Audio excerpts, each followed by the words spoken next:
একদম কম দামত যদি আপোনালোকে এখন কমাৰ্চিয়েল গাড়ী ল'ম বুলি ভাবি আছে তেতিয়াহ'লে এইখন ল'ব পাৰে। যোনটো প্ৰাইচত দি আছোঁ এইটো প্ৰাইচ আপোনালোকে অসমত কত নাপায়। 1,20,000 টাকা দি আছোঁ। 2016 মডেল গাড়ী হয়। 1,20,000 টাকা দি আছোঁ। দাদাজনৰ মই কথা পাতিলোঁ, দাদাজনক ক'লোঁ দাদা ইমান কম দামত কিয় দি আছে। দাদাজনে কৈছে পইচাৰ প্ৰব্লেম হৈ আছে, সেইটো কাৰণে মানে গাড়ীখন চেল কৰিব। আৰু দাদাজনে কৈ আছে গাড়ীখনৰ কোনো ধৰণৰ মেজৰ প্ৰব্লেম নাই, এনে টুকটাক প্ৰব্লেম আছে, যোনটো 3,000-4,000 ভিতৰত মানে ক্লিয়াৰ হৈ যাব গাড়ীখন, মানে ভাল কৰা আপোনাৰ। আৰু যদি আপোনালোকে এইখন ল'ম বুলি ভাবি আছে তেতিয়াহ'লে গুৱাহাটী হাতীগাঁৱত আছে গাড়ীখন।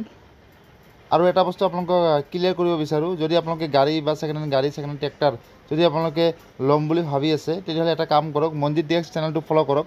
মানে ইয়াতে অনলি ফৰ মালিকৰ গাড়ীবিলাকহে লৈ আমি চেল কৰোঁ।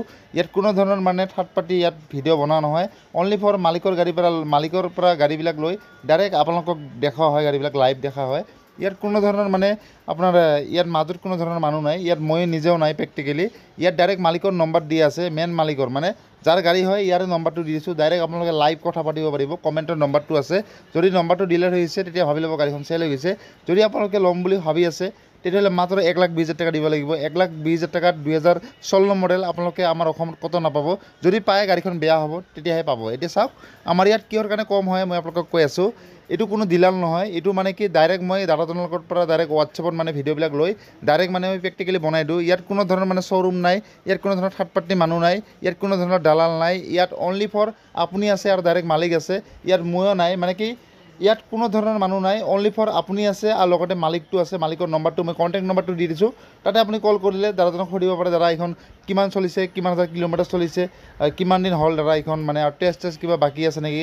মানে এইখন কমাৰ্চিয়েল গাড়ী না, অলপমান টেক্স বাকী থাকিব পাৰে। সেইটো কাৰণে আপোনালোকে ভালকৈ কথা পোৱাৰ পিছত যদি আপোনালোকে এখন কমাৰ্চিয়েল গাড়ী গুৱাহাটীত চলাম বুলি ভাবি আছে তেতিয়াহ'লে এইখন লৈ আপোনালোকে মজাকৈ চলাব পাৰে।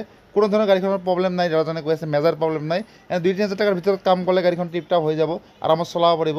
যদি আপোনালোকে কোনোবা গুৱাহাটীত কাম কৰিম বুলি ভাবি আছে, যদি বেকাৰ হৈ আছে আপোনালোকে, তেতিয়াহ'লে উবেৰ ৰেপিডৰ এইখন চলাব পাৰে। আপুনি দিল্লী চলালে এইখন আপোনালোকে ডেইলি 2,000-3,000 টাকা ইনকাম কৰিব পাৰিব। আৰু second hand bike, second hand tractor, second hand e rickshaw যদি আপোনালোকৰ আছে, যদি চেল কৰিম বুলি ভাবি আছে তেতিয়াহ'লে এনেকৈ ভিডিঅ' বনাই দিব পাৰে বা ফটো দিব পাৰে। মই আপোনালোকৰ কাৰণে চেষ্টা কৰিম মানে চেল কৰি দিবৰ কাৰণে। আৰু মোৰ হোৱাটছএপ নম্বৰটো লৈ লওক আপোনালোকে, 7002383317। এইটো মোৰ পাৰ্চনেল হোৱাটছএপ নম্বৰ, আৰু এবাৰ শুনি ল'ব, 7002383317। এইটো মোৰ পাৰ্চনেল হোৱাটছএপ নম্বৰ হয়। ইয়াতে আপোনালোকে প্লিজ কল নকৰিব, অনলি ফৰ আপোনালোকে এনেকৈ ভিডিঅ' বা হোৱাটছএপত আপোনালোকে ফটো দিব। ফটো দিয়াৰ পিছত আপোনালোকে মডেল, কণ্টেক্ট নম্বৰ, প্ৰাইচ, এড্ৰেছবিলাক দি দিব। মই এনেকৈ আপোনালোকক ভিডিঅ' বনাই দিম। যদি আপোনালোকে ফটো দিয়ে তেতিয়াহ'লে ফটোবিলাক মই আপলোড কৰি দিম। তাৰপিছত আপোনালোকক ভিডিঅ'টো ভাল লাগিছে, যদি ভাল লাগিছে লাইক কৰিব, ছাবস্ক্ৰাইব কৰিব, বেল আইকনটো ক্লিক কৰিব। আৰু যদি আপোনালোকে ফেচবুকত চাই আছে তেতিয়াহ'লে পেজটো আপোনালোকে ফ'ল' কৰি দিব।